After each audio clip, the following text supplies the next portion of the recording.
It's one of the most frequently asked questions by many of my probate clients, and that is, what is the difference between a traditional sale versus a probate sale? So stay tuned to find out.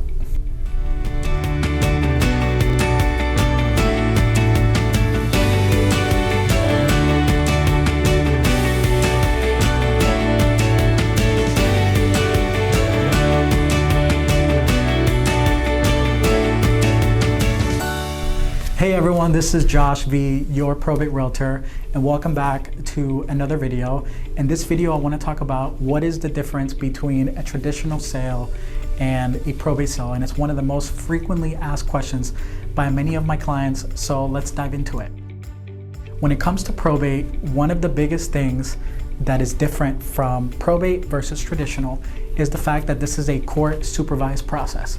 So normally when it's a traditional sale, the homeowners are still living, therefore they can sign right away and put the property on the market right away. However, with probate, this is a court-supervised process, which means that the property cannot be sold until the court has appointed a personal representative to act as either administrator or executor of that estate. So that process could take a little bit longer.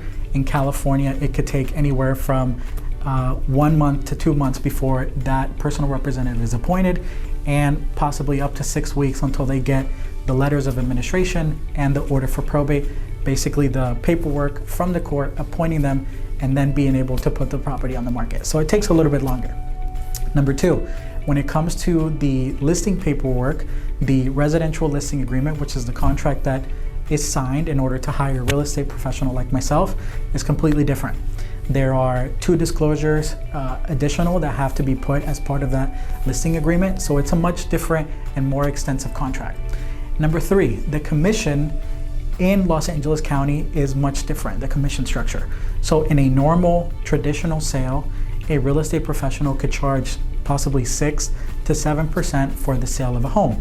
When it comes to probate, the maximum that can be charged in probate in Los Angeles County is 5%. That's right, 5%. Also, the marketing of the probate property is much different than a traditional sale. With a traditional sale, you can take pictures and put it up on the MLS, or the multiple listing service, which is what agents like myself use to sell and advertise property. But when it comes to probate, the property must be marketed differently as a probate property, as well as whether there is court confirmation required or if court confirmation is not required. So basically whether the personal representative has full authority or limited authority.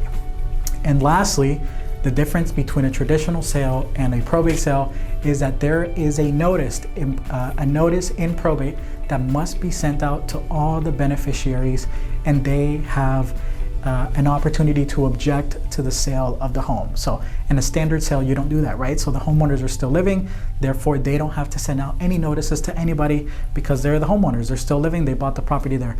But in probate, if there are 5 beneficiaries and they all live in different states, or even if they live in the state of California, they all must be sent a notice, and if one of them objects to the sale of the home, then it could be subject to a court confirmation in which they would have to go in front of a judge and possibly dispute it. So those are the 5 main differences between a traditional sale and a probate sale. So I hope that this information is valuable, and as always, if you have any questions, do not hesitate to call me. You'll be glad you did.